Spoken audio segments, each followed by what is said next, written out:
Muito bem, muito bem. Estamos aqui com o nosso analista político internacional, Eric Wilson. Como está, meu amigo? Tudo bem com você?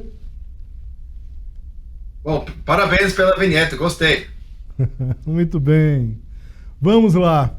Eric, a gente separou alguns temas aqui para tratar. Vamos começar, são 3 temas. Vamos começar, eleições norte-americanas se aproximando cada vez mais. Vamos começar com o terceiro tema. Rixa sobre comícios e tamanho das multidões entre duas campanhas. O que está rolando, Eric, aí nos Estados Unidos? Olha, eu vou te dizer, é um negócio muito, muito engraçado que está acontecendo aqui, né? Que, na verdade, a campanha da Câmara está, eu vou usar um termo bem brasileiro aqui, está afanando de uma tática que sempre fez parte da estratégia do Trump, que se gabar sobre o tamanho das multidões nos comícios. Então, o que está acontecendo é que o Trump vai num sítio e logo depois a campanha da Câmara vai no mesmo sítio, no mesmo estádio, geralmente um estádio do NBA ou coisa do gênero, mas assim consegue trazer muito mais gente assim, para o estádio. E aí começa a falar sobre o tamanho da multidão.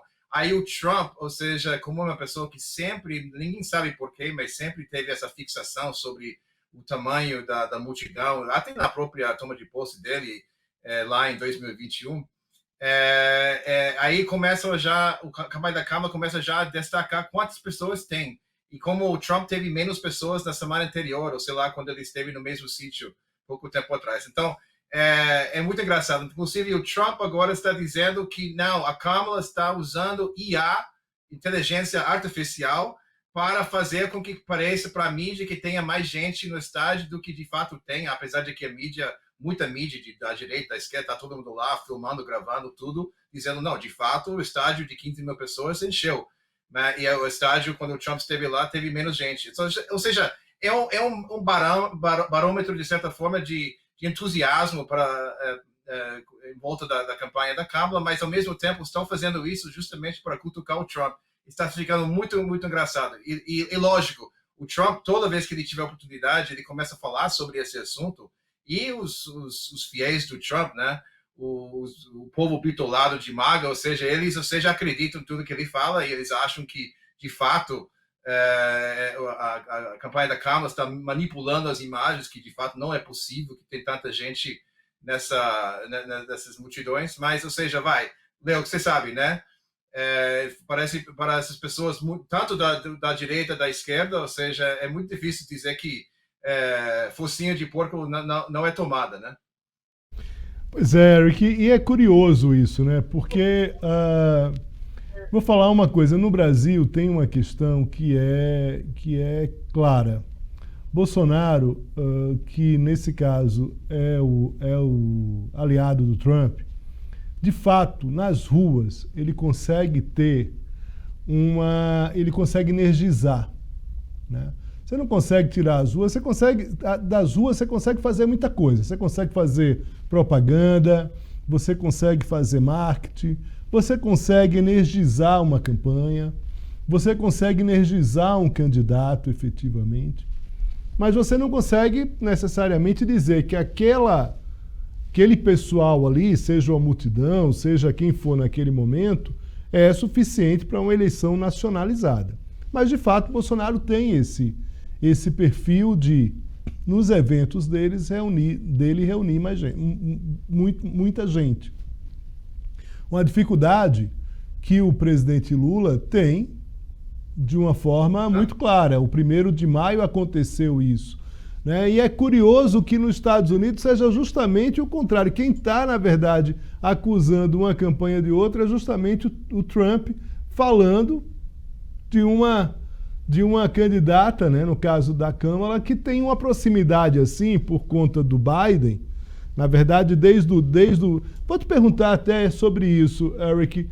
A Câmara, em determinado momento, falou sobre Brasil já? Não, nem Trump, nem Câmara nessa campanha, nem devem falar, na verdade, né? Mas, de qualquer forma, voltando à questão dos comícios, essa questão é muito importante, porque, na verdade, aqui, dentro desses vamos dizer assim, desses pontos, desses blocos de apoio, ocorre justamente o contrário, pelo menos nos comícios e nas ruas. Na verdade, existe uma teoria não provada, mas por muitos anos, décadas até, tem especialistas, analistas políticos, cientistas políticos que alegam que tem gente que gosta de apostar em quem ganha, ou quem eles acham que vai ganhar. Então, se eles acham que o Trump está levemente na frente, vão apostar no Trump, porque querem ter a sensação de ter votado em quem vai ganhar. Da mesma forma, se eles acham que agora que a Kamala está na frente, vão votar na Kamala. Não existe nenhuma prova científica séria que indica que há realmente gente que pensa dessa forma, pelo menos gente que se pode quantificar em termos significativos. Mas a ideia é essa, né, de que se você está criando muito entusiasmo em volta dos seus comícios, ou seja, você vai atrair para a sua campanha aqueles indecisos que só querem votar em quem provavelmente vai ganhar. Muito bem, Eric. Vamos para outro tema aqui, que é o seguinte. Convenção Democrata, dias 19 e 22, semana que vem, e como Trump estava tentando ficar mais presente na mídia. Vamos lá, os democratas vão ter um pouco mais aí também de exposição.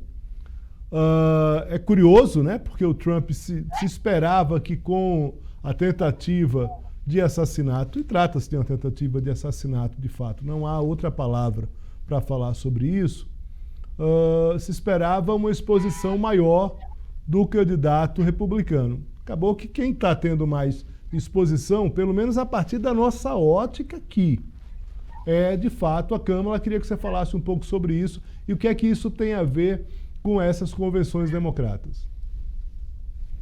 Normalmente, o que acontece aqui nos Estados Unidos, Léo, é que quando um partido... primeiro, existe uma regra que existe há muito tempo, muitos anos, muitas décadas, inclusive, de que o partido que está no poder sempre tem sua convenção depois do partido que não está no poder. Nesse caso, os republicanos tiveram sua convenção em julho, e depois, agora, semana que vem, os democratas vão ter a convenção deles. Normalmente, o que acontece é que aqui na televisão americana, a convenção do partido, qualquer partido, sempre existe o que a gente chama de um bump, né? Tipo uma leve subida em aprovação, entusiasmo, porque eles, de fato, fizeram uma festa televisiva por 4 noites nos Estados Unidos inteiro. Então, quer dizer, normalmente, depois da convenção republicana, e isso de fato aconteceu, que existe muito mais entusiasmo. Isso até leva 2 ou 3 semanas até se equilibrar um pouco. Esse ano, essa coisa foi cortada por causa dessa grande mudança que teve na chapa dos democratas. Essa saída do Biden e a entrada da Kamala e todo esse entusiasmo que acompanhou essa mudança, mais ou menos cortou essa ebulição, essa subida de entusiasmo para os republicanos. E, de fato, o Trump ficou assim, e toda a campanha do Trump, ou seja, ficaram muito tiririca, ou seja, com muita raiva sobre essa história, porque eles sentiram que, de novo, a Kamala afanou, ou seja, desse entusiasmo que ele tinha direito. Agora, com todo esse entusiasmo que a Kamala vem tendo desde essa troca, e depois da seleção do Tim Walz como do governador de Minnesota como vice, e agora vai entrar na convenção democrata, ou seja, todo mundo está olhando uma série de 3, 4, 5 semanas seguidas em que os democratas estão levando vantagem na mídia. E, portanto, o Trump, que estava fazendo na média 1 a 2 eventos por semana, agora, de repente, os últimos 3, 4 dias, começou a dizer que vai fazer uma sala de imprensa, ou seja, toda semana ele está fazendo mais eventos, está fazendo mais entrevistas, que ele percebe que ele está fora da mídia. A pior coisa para uma pessoa como Donald Trump está fora da mídia. Ele prefere se inserir e tenta tomar controle do ciclo de notícias. Então, a gente tem visto muitos eventos que ele está fazendo, inclusive ele fez um evento ontem que muita gente achou um pouco curioso, muita gente dos dois lados coçando a cabeça, porque ele estava tentando falar sobre o plano econômico dele, falar sobre a inflação. Ele trouxe um monte de produtos de supermercados, e ele estava falando, como ele é um bilionário que raramente, quase nunca na vida dele foi no supermercado, ele falando sobre o salsicha, o preço do leite, não sei o que, quanto custa macarrão, foi muito engraçado porque era muito mais do que evidente que ele não tem contato direto com preços assim corriqueiros do dia a dia do americano que vai para o supermercado. Então, mas ele está tentando se esforçar por entrar no ciclo de notícias e quebrar essa liderança que a Câmara está tendo no dia a dia dos noticiários. Muito bem. Eric, temos aqui mais um ponto aqui nessa nossa tradicional sexta-feira, que é justamente aqui essa questão aqui desse debate do dia 10, né? Que vai ser, antes um pouco na sequência tem a própria sentença do Trump. E me parece que já tem uma expectativa em relação a esse embate de uma promotora, de uma procuradora, né, e de uma pessoa, no caso do Trump, que responde a questões judiciais. Isso vai ser levado em conta nesse debate, Eric?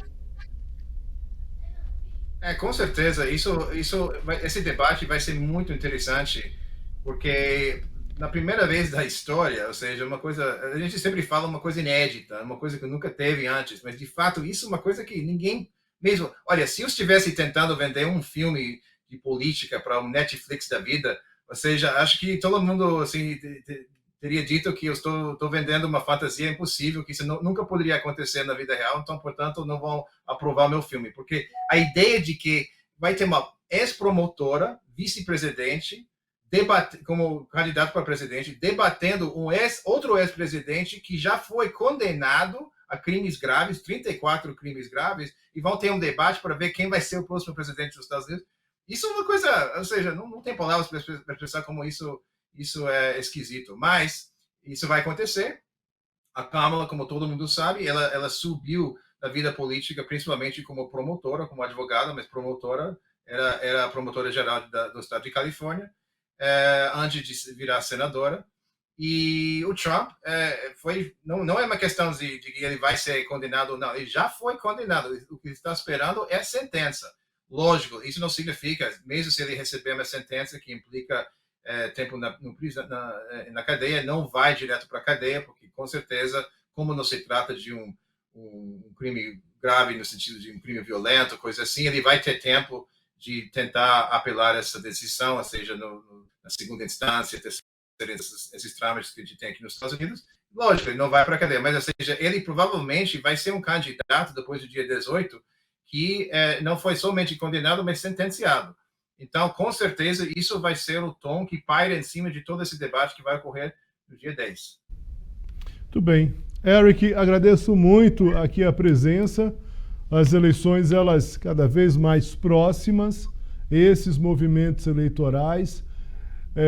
Seria importante, Eric, a gente, aqui já combinando o nosso próximo programa, tentar trazer algumas pesquisas que a gente consiga envolver mais esses estados pêndulos. Eu não sei como é que está o calendário eleitoral americano de pesquisas, mas para a gente trazer um pouco aqui de como está, de fato, essa energia em relação à campanha da Câmara e em relação à campanha do Trump.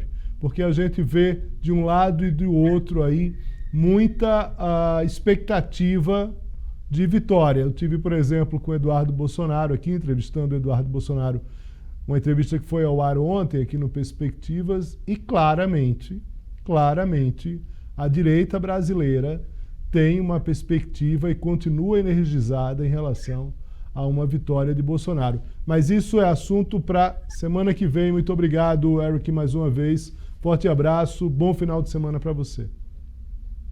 Valeu, Léo. Você também.